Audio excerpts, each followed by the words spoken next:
Hello everyone. I hope that you're all okay. Um, my name's Daisy. I work for Getting On Board, and I'm here today because we're running a session, a recruitment intro, which is part of our trustee learning program.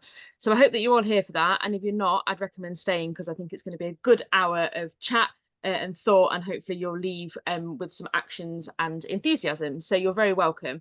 I've just got a couple of housekeeping bits before I'm going to hand over to Sophia, who will start the session properly. So in terms of housekeeping, I think you might have just heard the Zoom lady tell us that the session's being recorded. So it will be uploaded to YouTube afterwards. So if you're someone who wants to take notes as you go, that's absolutely fine. But if you're not and you just want to concentrate on the discussion, please don't feel like you're missing out. You'll be able to watch it at your own pace and as many times as you want afterwards. There are no slides today, so it's a discussion, so there won't be any slides sent out afterwards. Could I ask you to stay muted on the call unless we ask you to unmute? It just helps make sure that we can hear everyone as clearly as possible. And equally, we've got closed captions available. So if they're helpful to you, you need to enable them. So you'll have a sidebar at the bottom of your Zoom, which will, with an option to enable closed captions. So you can absolutely do that. This is something that we put in all of our welcomes about session content being specific to England and Wales. I think today we've got kind of broad principles, and it might be less than that, but there may be some hints to the Charity Commission. And I just wanted to say that if you're joining us from Scotland and Northern Ireland, you're absolutely very welcome, but it may be that they're slightly different. So I'll pop in the chat some links to the regulator, so if you want to go and look up anything from that perspective. But like I said, I don't think that will be the bulk of our conversation today. Please use the chat to talk to us, to talk to each other. One of the beauties of our session is that we have a real diversity of people who are joining us. So please share your experiences as well. Please use the chat to ask questions. We just ask that you keep your comments respectful and useful and as accurate as possible. I just also wanted to have a big thank you, many of which we're joined by today, to our sponsors. So you've been able to join the session for free today. And all of our sessions are free across the Trustee Learning Programme. And that's thank you to our sponsors, Charisma, Starfish, TPP, Peridot and Diversifying Group, who support this particular strand of sessions where we're focusing on recruitment and how we can make sure that we're getting it right. So yeah, just a huge thank you, because it really does make a difference as to how many people can access this sort of support.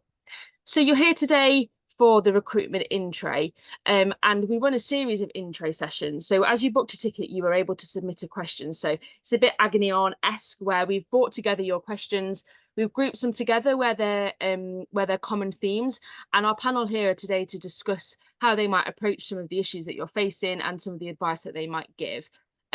So this is not the only intro that we run. We've ran one a couple of weeks ago on fundraising.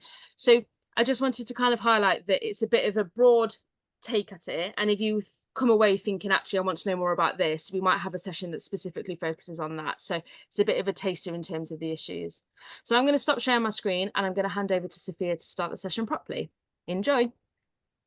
Thanks so much for that helpful introduction, Daisy. My name's Sophia Moreau. I'm one of the associates at Getting On Board. I wrote the guide on how to diversify your board, which was supported by many of the recruiters in this room today. And I'm joined by an expert panel. So many of the questions that were submitted today cover different charity board recruitment dilemmas, and there are no better hands to discuss them with. So I'd like to start with some introductions, but just to briefly give you an overview of who's with us today. We've got Lisa Ross, who is a senior recruitment consultant from TPP Recruitment. We've got Rebecca Davey, who is head of board practice at Diversifying Group. We have Hilary Clifford, who is a partner at Starfish Search. And we have Marie McQuaid, who is head of board practice at Peridot Partners. And I'm going to go first in the order of my screen. If we could stick to about a 30-second introduction each. Lisa Ross. Hello, yes, as Sophia has said, I'm Lisa Ross. I sit on the leadership and governance team at TPP, and me and my team, we look after CEO and trustee recruitment. This is my third year with TPP. I had more of a corporate sector recruitment background, but I moved across to TPP really wanting to work in the charity space. So really great to meet you all, and thank you all for attending today. Fabulous. Thank you, Lisa. And Marie? Hi, everyone.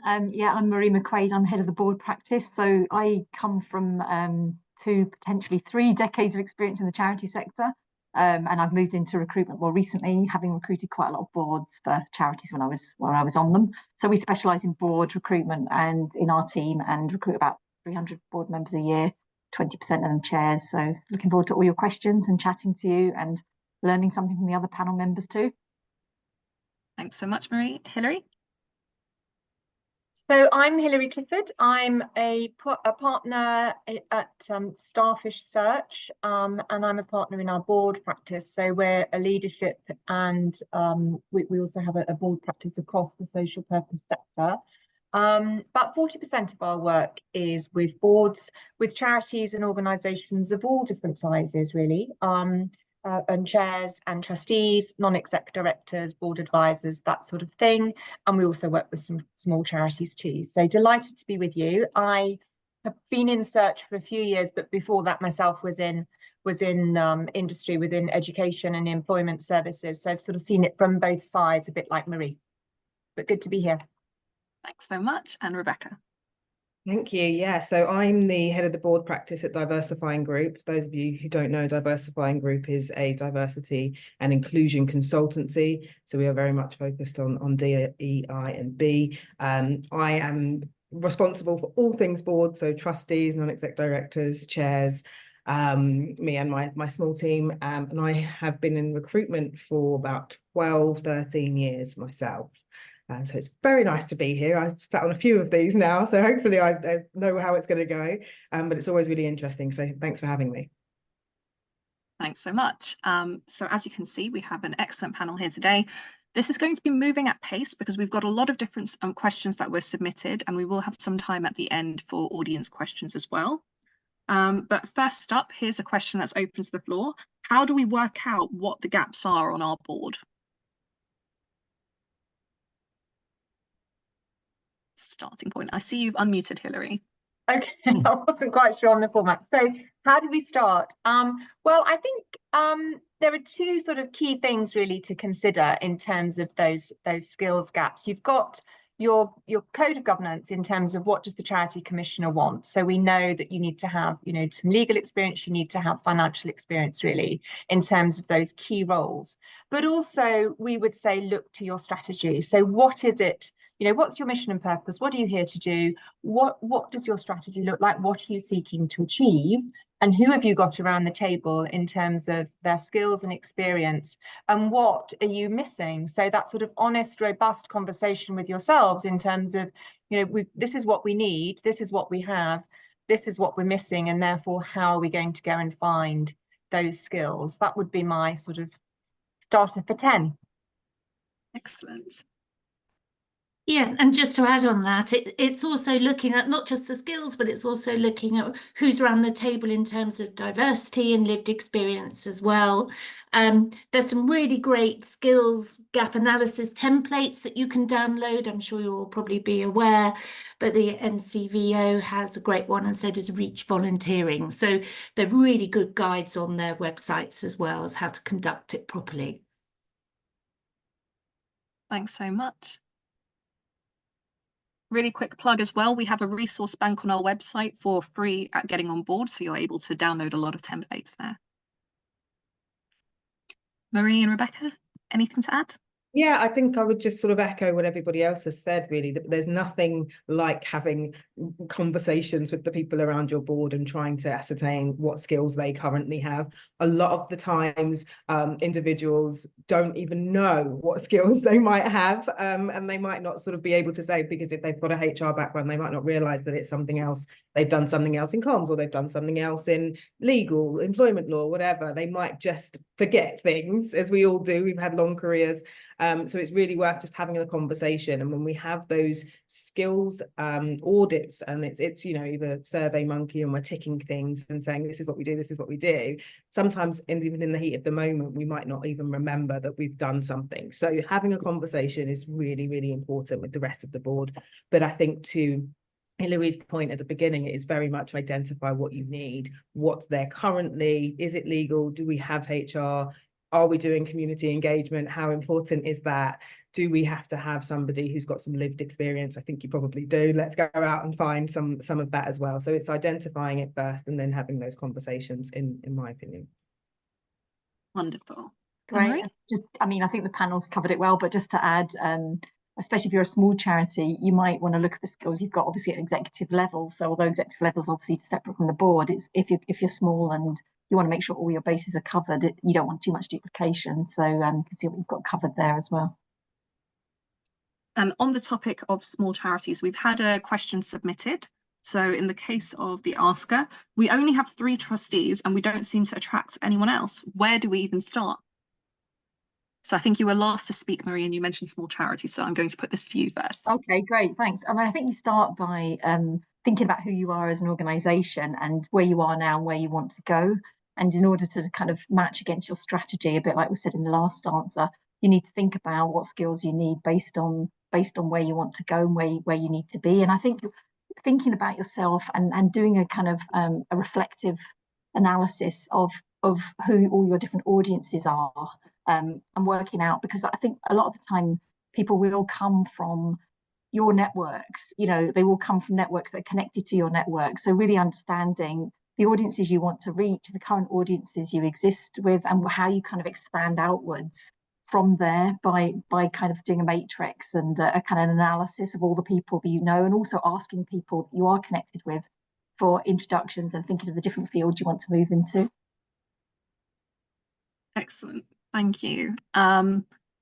Anyone else on small charities and recruitment challenges?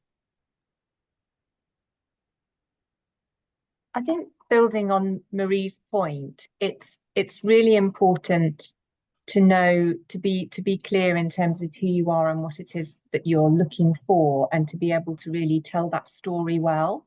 And in a way, that's what we do when we come and work with organisations as search partners. We tell the story for you, and it's always so much easier to do that for somebody else, isn't it, than to do it for yourself. But actually, as a small organisation, it probably is about really telling that story. And then, as in any communication, then really thinking, so this is the story now, who is it that we want to reach, and what's the best way of telling it to engage people. So it's that piece of work really around the comms, as Marie said, to start with. And it has to be active. You have to go out and know what your message is, and then start saying it to people. Yeah, sorry, I'll just chime in and agree with that so much. And I think there is a really big point about expanding your network a little bit. You're not going to necessarily find the person that you need by one person removed. It might be 3, it might be 4, it might be 5. As recruiters, we all use LinkedIn loads, and not everybody does, but it's a really useful tool to expand that network out and to find, if you're a really small charity, to find individuals that you know or someone knows that has the skill set that you need. But also being really clear on what you need from them, I think, is a really important point as well. Yes. And I'm going to actually start with you next on the first question, Rebecca, on the next question. Whenever we advertise, we don't get very diverse applicants. Where are we going wrong? So this is open to everyone, but I'm going to start with you, Rebecca. Thanks. I'm going to do a little plug there, actually, Sophia. Thank you so much, because we have a proprietary job board called diversifying.io. Obviously, we're a D&I inclusion consultancy, so that's what we do. We find diverse candidates for people, and that's a really good place to start. But I think it does require, when you're going out to find diverse board members, the intention to do things differently to how you've done them before is paramount. You will not get a different answer if you keep asking the same question in the same way. So you have to be really sure that you're doing things slightly differently. Be really sure that your language is inclusive. Be really sure that you're being honest about your journey. I think that there is definitely some intimidations around boards if they all look the same and you're coming looking slightly different, maybe a little bit younger, maybe a different ethnicity, etc. There's definitely a narrative piece there that I think is really important. Wonderful. And anyone else? I see you've unmuted, Hilary. Yeah, I was just going to build on what Rebecca said there in terms of people looking the same. I think an important thing to remember, and we'll have all had those conversations with candidates, is you're asking somebody to engage and invest their time in an organisation for free. So there are all sorts of benefits that they get out of that in terms of career development or interest or working for a cause.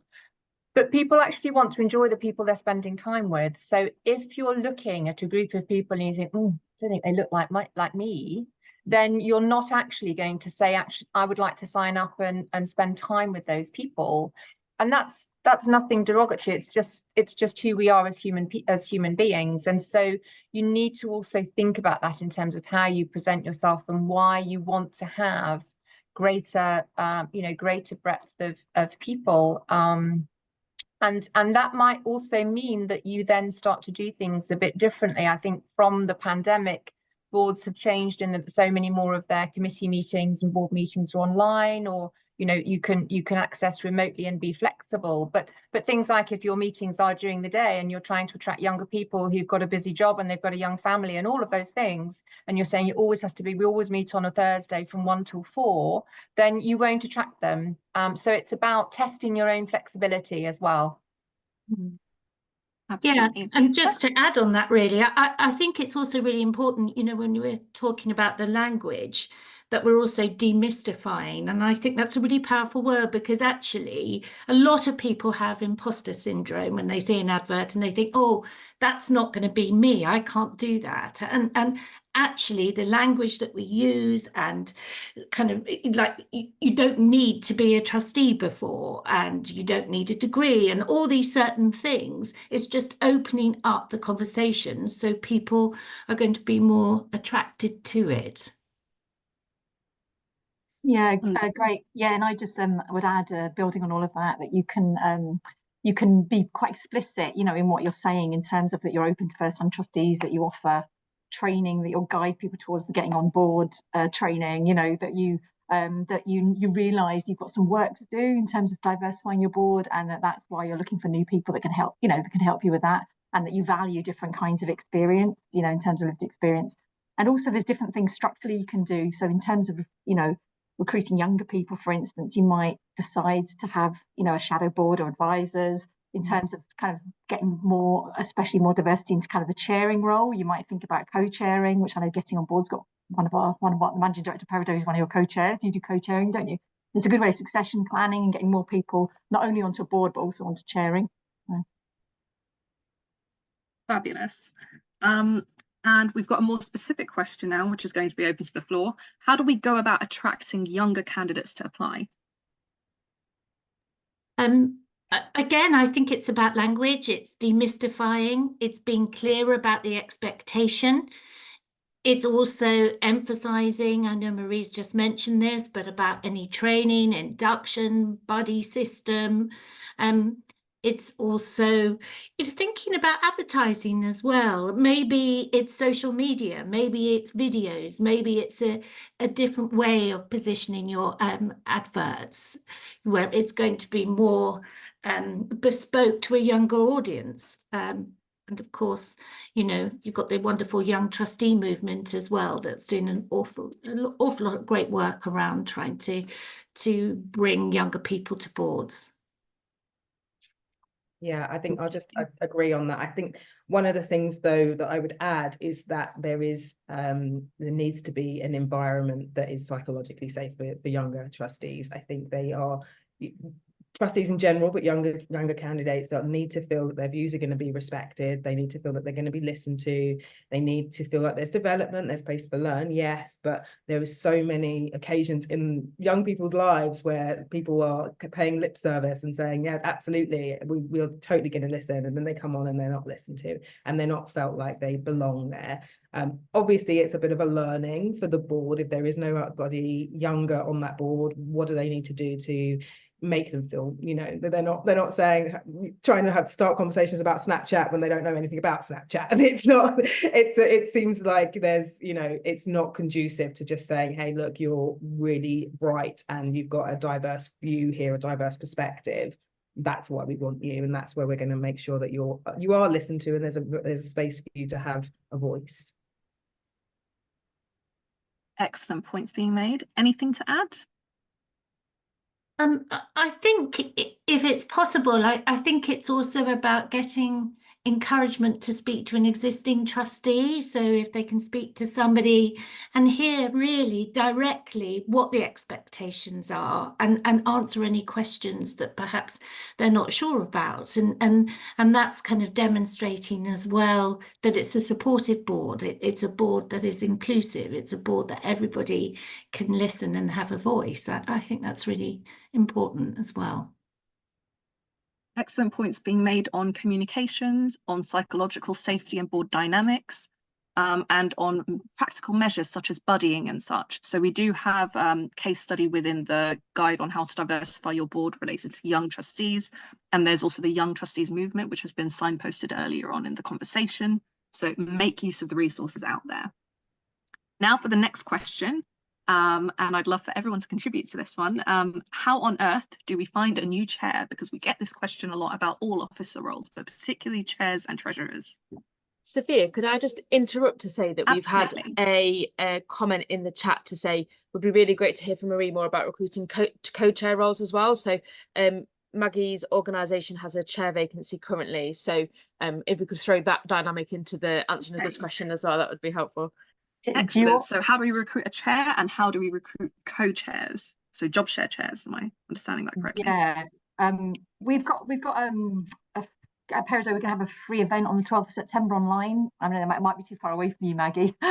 You probably want sooner than that, but basically where we're getting different co-chairs talk about their experience, because it's not necessarily 50% of a role, because actually, you know, there needs to be overlap, needs to do a bit more, but it's useful. It's a really great way of, if you can split your role and be really clear on different aspects that you need, more internal, one more external, etc., then it can be a good way of attracting people that have got less time, so that helps to diversify as well, because obviously a lot of people work full time and doing a chair role that's 3 or 4 days a month can be impossible, or, you know, women with childcare responsibilities, or people, you know, people who haven't got the time to give but want to be involved and want to chair. So yeah, feel free to come to that, and we're going to have some people speaking at that. But on recruiting a chair, I mean, I think, you know, having worked in the charity sector for a long time, and I still remember when you would be trying to recruit people for a charity through posters and the telephone. So actually we do at least have social media now, in a good way of, like Rebecca was saying earlier, of LinkedIn, etc. I think charities are good at being ambitious, you know, and even if you can't, you know, afford to work with a recruiter to do it, then then using some of the techniques you use for other areas of your work. So being ambitious in terms of what you need, telling the story, as people have said already in the panel, really well, in a really compelling way about your organization.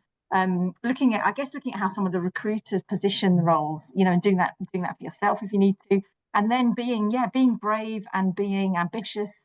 You know, it's easier for us, as I think Hilary said earlier, being one step removed, to be able to see your kind of glory and be able to communicate that for you, because we're one step removed, and sometimes you don't always see it when you're in it. But think about the best things about your organization, how you can communicate them, and then be bold in your approach to people, and be ambitious about, because you obviously want and need a really good chair, so be ambitious in your approaches. It does take time, you know, it takes time and dedicated effort and research, but I believe, you know, people here would have the skills to do it, because you've got the skills of running charity. So yeah, that's my tips.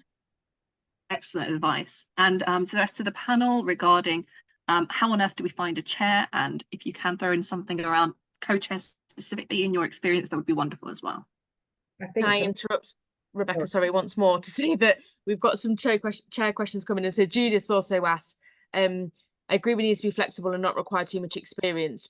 We're also about to recruit a new chair. It feels important to seek a candidate with knowledge and strength in charity governance. What are the panel's views? So that balance between experience, and if there's any difference in that being in the chair role as well, if you can add that to the mix as well. Maybe we'll actually make that a separate question afterwards. If we go first with how do we find a chair, then we'll come to the question of requiring charity governance experience on boards and with chair roles. Rebecca, I think you're about to speak. Thank you. Yeah, I was just going to say really quickly, I agree with everything that Marie said, but I think there is an element of being very conscious of the time it will take to get a new chair. It takes a long time if you're doing it properly and you're doing it thoroughly. Try and do it early. We are all aware of when a chair's tenure is coming up to end. trying to get a new chair to come in within 6 weeks time is challenging, especially if you do, and I know we're going to ask this question, but if you do want someone who's experienced, most experienced chairs are currently in chair roles. So it's better if you kind of succession plan that out. Just be really, really conscious that it will take longer than you potentially might think it would to find the right person.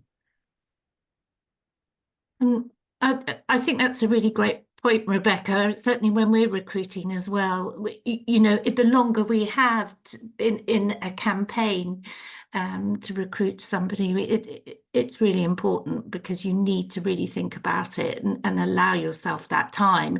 Another point I think that's interesting is if you look to your current board as well and look to perhaps succession planning, there could be people around the table who are interested in being a chair and perhaps they need some support and extra guidance with that, or it could be that they might be open to co-chairing. Could be an opportunity with a succession planning that you could have two people that would be more receptive to being a chair if they were splitting it. So yeah, things to think about, I think. And I would add to that in terms of the time and making sure that you've got the time. Also, you know, it takes a while to get a chair, but also I don't think any of us will find you a chair on one conversation. We have several conversations, and it might move from, you know, you contact somebody and they say, oh no, I can't because I'm too busy, I'm doing X, Y, and Z, and I've got this, that, and the other. And then you engage them in the conversation about the organisation. And then you say, well, it's not actually starting until November. So you've got 9 months really to, oh, well, yes, I could. And then I might be able to. And then you know, you're beginning to get that conversation where people can see possibilities and opportunities.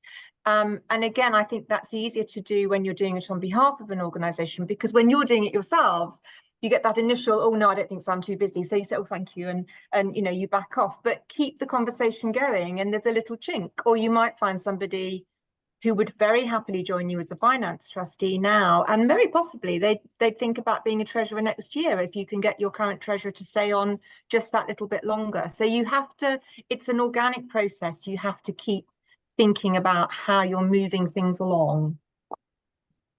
Excellent points being made. The best time to think about succession planning is when no one's even thinking about leaving yet. Now to come to the question of, does a chair require governance experience? And maybe we can be a little bit broad as well. Do trustees require governance experience? But let's start with that chair role. And this is open to anyone. So whoever unmutes first. And Lisa, you're unmuted, so raise your hand. Oh, I think as long as there is a governance expert around the table, then I mean, obviously it's enormously helpful for a chair to understand the governance and having that level of expertise. But I think if they were not so strong on some aspects of governance, but there was another person around the table who had understanding, then I think that's something to look at. Yeah. Excellent. I agree. I think that somebody around the table needs to be strong on charity governance. Full stop. I don't think having a board where nobody understands charity governance is the best way for success.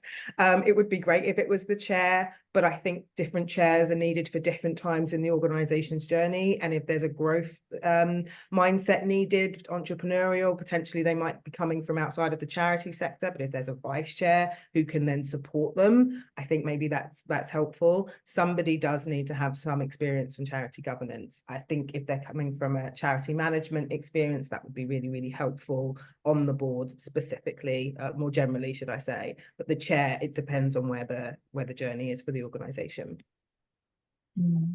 Excellent considerations. I see Hilary and Marie, you've unmuted. Hilary. Oh, sorry, Hilary. Okay, thanks. So I think also, you know, what people do within their, you know, if they're working, what understanding they have of chairing in terms of committees or boards at work or whatever, and governance. There is a wealth of information out there around governance, and so people, once they've started to get involved, will see that, you know, it's, you know, generally that there is an opportunity to join a webinar or to, you know, to get more informed about governance. But I think, as everybody said, you know, you need to have some knowledge of it around the table. And obviously, if you're performing well as a board, then you are sharing knowledge, and you know, you understand how you know, you need to work as a team to really sort of do the best for the organisation. So it's important, but it isn't something to get sort of incredibly hung up about, I think, unless unless you're in a crisis situation. And then, as Rebecca said, then you would need, then you're looking for a very specific set of skills if you've got a big problem. Absolutely. And Marie? Yeah, just to say, obviously some people in the corporate sector have corporate governance, but isn't charity governance, and making sure they're au fait with that. And one of the roles we take as recruiters is asking people what they know, about governance, and giving people information, suggesting, different trainings, etc. So part of our role is getting people ready and checking out that they've got that ability. One of the things I wanted to say about approaching people, just from earlier, and in terms of the recruitment role, is I think sometimes people feel they can have quite frank conversations and go on a bit of a journey about whether they want to join a board or not when they do speak to somebody who's a recruiter and who's outside of the organisation. I've just noticed this from having been inside the charity sector and then being external as a recruiter. I think people feel they have that freedom to have that discussion, and then a lot of the time that does lead to people mulling over whether they'll apply and then applying. So there is an extra benefit to investing in using a recruiter from that point of view. It's a bit like, I think it was Hedy that said earlier, that sometimes people say no initially and then they think about it and they feel like they've got the opportunity to be frank about the knowledge in terms of governance, but also in terms of what kind of cause they want to join. They can think quite widely about it. So it's quite a thorough, engagement with people. I just thought I meant to say that earlier, so I'll just plug in that in there. Excellent points being made. Just a few considerations from getting on board's perspective. It's worth considering what we mean by governance experience or governance knowledge, especially since governance can be taught. There's an expectation that even if someone's been a trustee for 20 years, you should still do training, and that should be something that is refreshed regularly so that it is kept up to date. There can be justification for a chair having governance experience, particularly if the rest of the board does not. But it is also important to consider if by governance experience we mean trustee experience. 92 rising to 99% in grant-making trusts and foundations of trustees are white. We don't even have statistics on disabled people. 2/3 are men, the majority are retired and over the age of 60. So there will be practical diversity implications if your primary talent pool is people with governance experience. And that will also be read as trustee experience in an application. So just have some consideration around maybe some management experience or maybe experience of facilitating meetings is what you really mean, and maybe try and assess for competencies. But it will depend on your organisational journey, and such excellent suggestions have been made for where to start. Now we have some really specific questions around where should we be looking at advertising, and really where do we start as far as recruiting for specific skills, such as HR, marketing, etc. So specific professional skills. Rebecca? I'll just plug diversifying.io again, because when nobody else spoke, so I'll do that. Yeah, I think diversifying.io is probably a really good place to start. I think it's not skill specific though.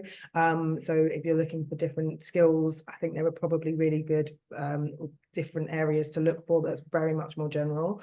I think that there will be, I think we've got about 20, 25 on there right now. So there'll be lots of different ones. But I think reach volunteering are really good. I think that was mentioned before. That was very specific. I think that some people feel that some of the newspapers are quite strong on different skill sets like finance and treasurer and chair. So the Guardian always gets quite a lot of airtime. But I think I don't know that there were many skill specific areas to look. I think most places are quite general at the moment. I might be wrong though to the rest of the panel if there's anything you would say. We can come back to it in a moment, but I see you've unmuted, Lisa. So do you have anything to add? I mean, there are certain sites, some are paid, some are free, for HR, people management jobs, for comms, marketing, media trust do ads as well.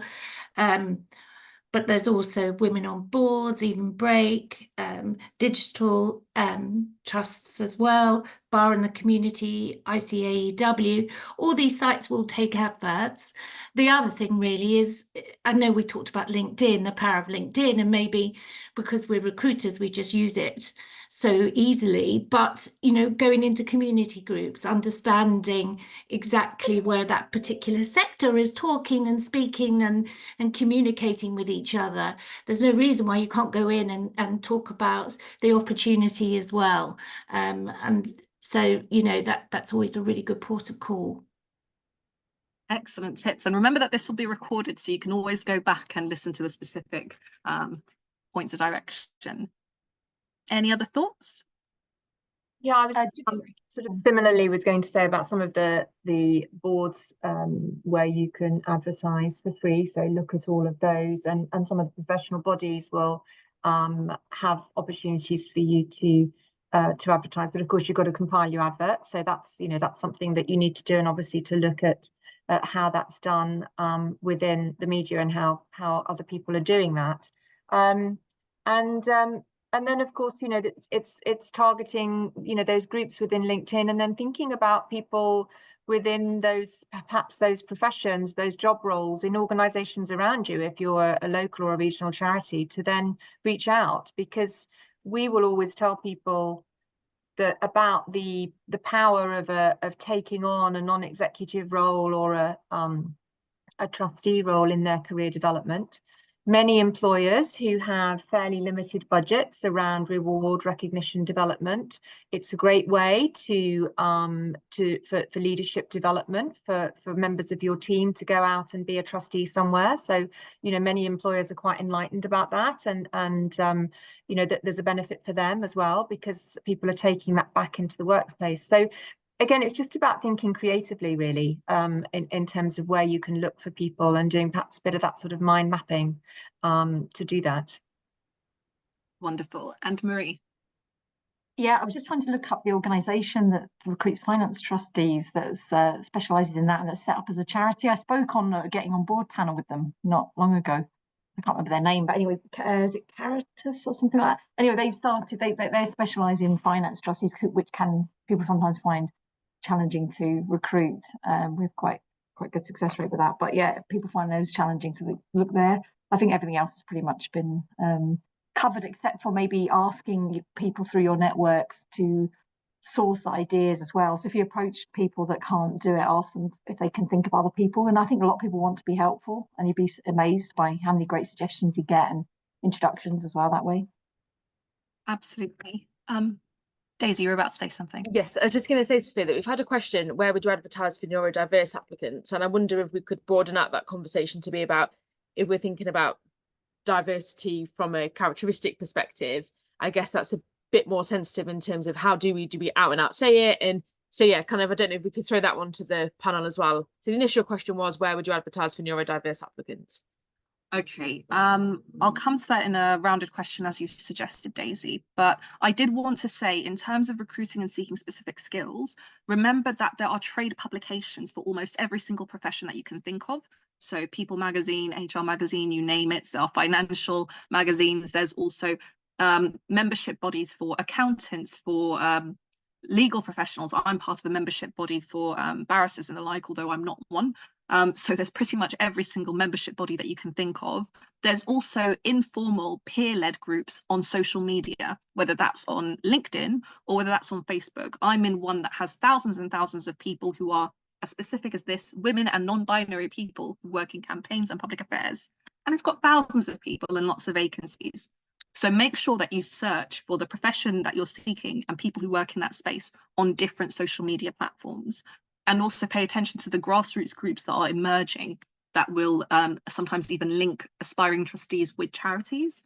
And we have a lot of information on this at Getting on Board. Now, coming to the next question, which is, let's say, how forthright can you be when recruiting for specific areas of diversity? And are there particular platforms that people should be looking at for areas such as neurodiverse trustee recruitment? Hilary, I see you're unmuted. Yeah, so we always advise clients to think very carefully about why they are looking for particular candidates, and actually linking it to your cause and your mission. because you know, you need to understand, so that if somebody says, well, why me? You know, I'm flattered, why me? You can say, and you can link it to the calls and you know, your strategy and what you're actually seeking. You can't say, well, we really felt that we needed to have somebody with cerebral palsy on the board because that would make us more diverse. You know, and you know, to be sort of, you know, very sort of blunt about it. So you have to link it to, why are we looking for these particular you know, set of skills or set of characteristics? Why is it important to us? How does it link to our mission and purpose? And what is the story? What is the narrative that we can share with people in terms of why we want them to be part of this organization? Absolutely excellent. Any other thoughts? Yeah, I mean, I was just going to echo that, really, just that you're telling the story of where you are and where you want to be. And I mean, I think it's fine to say we don't, you know, we want to diversify the people that we're having an impact on, and we don't feel like we've got that understanding at board level, and be specific around that. So I think that's also okay. But yeah, you thread it through the story of where you're going as an organisation, and make it part of the attractive proposition. And when we approach people, obviously we see people in the round and in their totality, you know, and so we're positioning the role to them and why it would be something that they could be attracted to for many different reasons. There's a huge role of communications here. Rebecca. Thank you. Yeah, I think I do agree. I think that the purpose for reaching out to individuals in different communities is important, that you are very clear, but it needs to be very skill set led. People from different communities don't like to be reached out to just because they're from different communities. The story as to why is because you have the skill set that we desire, but we also understand that we're not currently representative of the community that we're serving. And so there is that, whether it's a lived experience of a disability, or whether it's a lived experience of neurodiversity, whether it's a lived experience of mixed ethnicity, that's where the story comes from. But it has to be skill set led first and foremost, that we can't just look at hiring individuals because of a characteristic that they have. Absolutely. Lisa, do you have something to add? I think I agree, really, all great tips and advice. Again, you know, it has to be authentic. It has to be real. And that has to be replicated through the whole messaging of any charity's positioning as well. It's not just there for no reason. It has to make sense. Excellent points have been made. I would like to direct you, particularly if you join the call a little bit later on, we do have a free downloadable guide at Getting on Board on how to diversify your board. It was sponsored and supported by many of the recruiters in this room today, if not all of them actually. And various recruiters were part of an advisory panel as well that informed the information within the guide. And it does have a section on working out your why and how to do a targeted marketing plan in relation to different areas of diversity. We'll link you in the notes after this portion. Now, the next question I have is a bit of a controversial one. How much should our CEO be involved in trustee recruitment? And the floor is open on this one.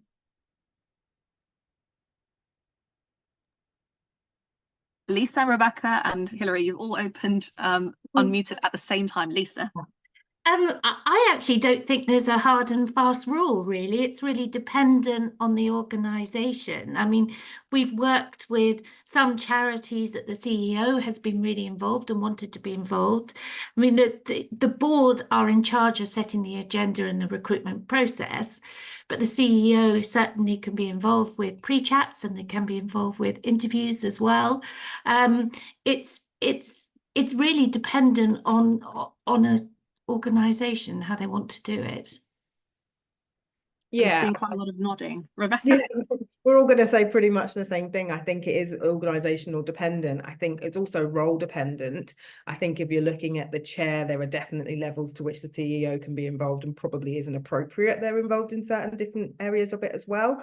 But I think having the CEO, obviously the chair-CEO relationship is a topmost priority, so they have to be involved. They have to have a conversation at some point with the chair. Whether they're involved with trustee recruitment in terms of interviewing, I think again depends on the charity. It's absolutely fine if they are being available, have the chats makes sense. I think being involved in a lot of the work with us is quite important. What do they need from their board is quite important for us to know. Whether or not it's the same as the rest of the board is quite important for us to know.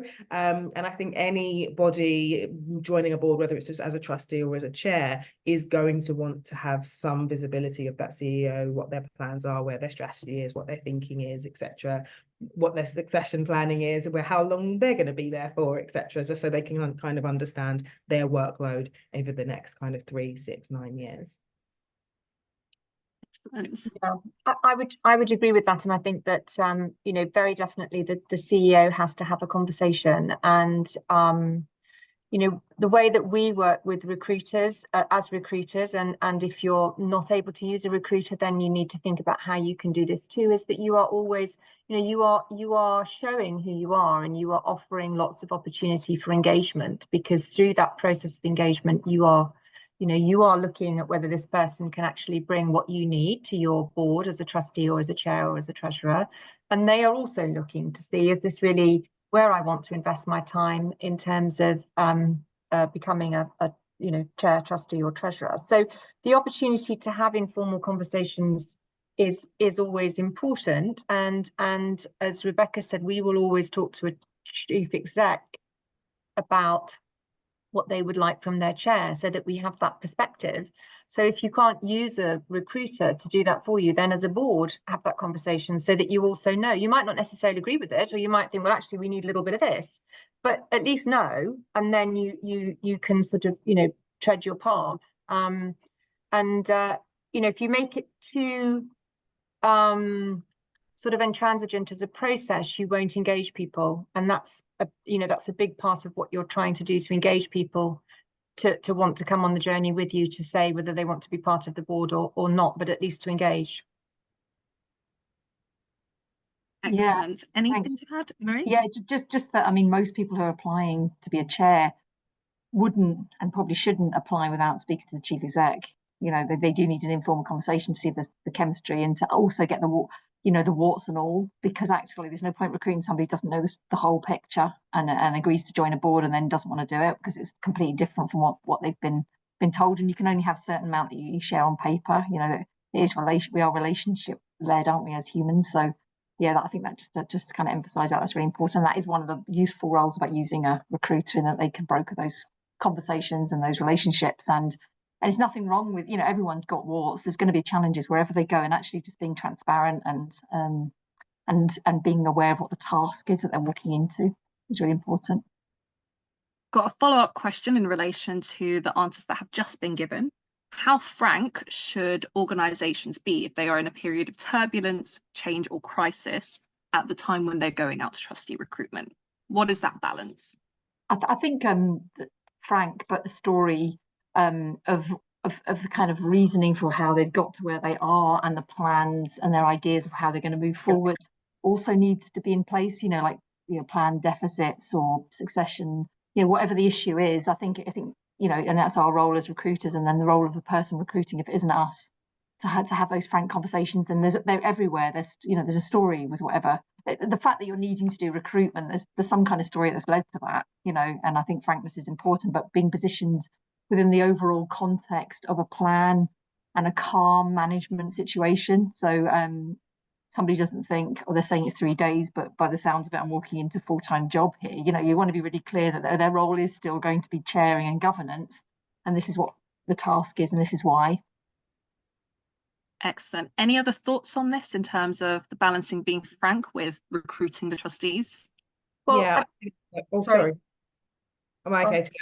Thank you. Thank you. Yeah, I mean, I agree. I think there is no argument for not being fully transparent, because sooner or later, if they're in role, they will find out, and that doesn't make anybody happy when they're having to kind of fight fires they didn't even know existed. Be fully aware of your journey, where you're at, what's happened, how you got there. Hopefully you've got that clear, what mistakes were made and how you're going to do things differently, and what you need from the chair anyway to make sure that they're the right person to go, you know, steady that ship, go to the next phase. You cannot hide anything, but it does have to be in a tone of positivity, and we are going to change this, and we need you to help us get to that next bit, and we're all aligned now, and everything that happened, etc. But we're looking forward to the future with positivity, and everything will be fine. Sorry, Hilary. Yeah, no, that's fine, Rebecca, and you know, all sort of, you know, endorsing everything you've said there. And I think, you know, don't forget that probably a lot of what you're going through is going to be in the public domain. So when did you file your accounts? How many trustees have you got? What's been the turnover? So, you know, if you are in that situation, then what is in the public domain, so that you know what any good candidate is going to research on you, and then you shape your narrative so that you're open about the reality of what's happened, but you're very clear on what your plan is, and thinking back to those skills, why you particularly need this skill set to as part of your strategy to take you forward. Really underscores thoughtful recruitment, doesn't it? Any other thoughts, Lisa? Just really concurring what everybody said, really. You know, I think it's about having those conversations, and you know, it is really important that it's transparent, and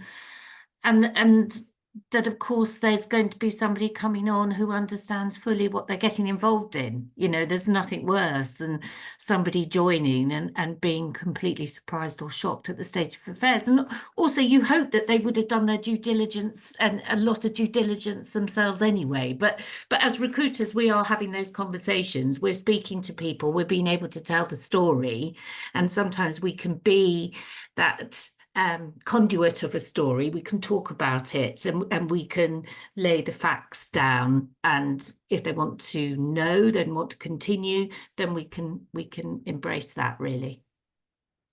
Wonderful. And we have one last question before we open up to questions. We've had a few questions come along on the way, so that's why we have budgeting a little less time for remaining questions. How can we increase trustee diversity in a membership organisation where we elect from the membership? Any thoughts? And this is open to anyone who has ideas on this. I was just going to say that was obviously the first challenge is, if there isn't any diversity in the membership, then that's a kind of separate and also large problem, isn't it? You know, that needs to be addressed. So obviously, you know, thinking about the whole organisation and its diversity in terms of members and the people that you're, that might be the primary problem to solve. And then ensuring that if the board needs to come from the members and there's no way of changing that constitutionally, then obviously tackling that first problem of diversifying the membership needs to come first, and then getting a board from a more diverse membership. But if you can, I mean, I think that's still a problem, having to diversify your membership, that you need to address. But if you can change your board situation so that you can sometimes have advisors outside of the membership, then obviously that's another way of diversifying whilst you're also diversifying your membership, if that makes sense. Absolutely. You can review your constitution. Hilary. Yeah, I think you've also got some other options, and I, you know, in a sort of previous role, dealt with this a little bit with a membership organisation. And I think what you can do, if your members, I mean, don't know what your scenario is, but if, for example, your members are elected from member organisations and their senior leaders, and your senior leaders tend to be of a certain type, with particular characteristics, with narrow characteristics, then one way to think about it is, you know, within your membership, this is an issue that we've got. It's something about succession planning. Do we look perhaps to create some committee membership roles where we can go down a layer or two within our organisations, and we might see more diversity? That's one way of potentially looking at it, and that's something that that we certainly did in a membership organisation. And then the other option that you have, as Marie said, is either bringing on board advisors or thinking about co-opting members, so that you've got you elected, but do your memonarts allow you to then co-opt people on, which might be that you're then getting a broader skill set from slightly different places within your membership organisations. Wonderful. Any other thoughts before we open up the floor to questions? I mean, I think it's important. Oh, so sorry, Rebecca, talking about. You can go, Lisa, I'll go after. Oh, okay. I just think that, you know, it's really important to engage with the membership and understand what the barriers are to that kind of participation, and really understand why and what you can do about that. I mean, you know, it's diversity in the broadest sense as well. So, you know, it's really understanding that and then getting the messaging over to the membership of how important it is to the wider members. Excellent points. And Rebecca. Thank you. I was just going to sort of reiterate the points that we've heard with Marie to begin with. It is quite difficult if you've got articles of association and a membership that aren't diverse. But I think the co-optee option is really, really good, really clever way of fixing it quite quickly without having to sort of go into changing your constitution. But I think actually the changing of the constitution is probably where we've seen a lot of success from our clients having done that. But yeah, just to kind of reiterate, the co-optee seems like a really good quick fix there.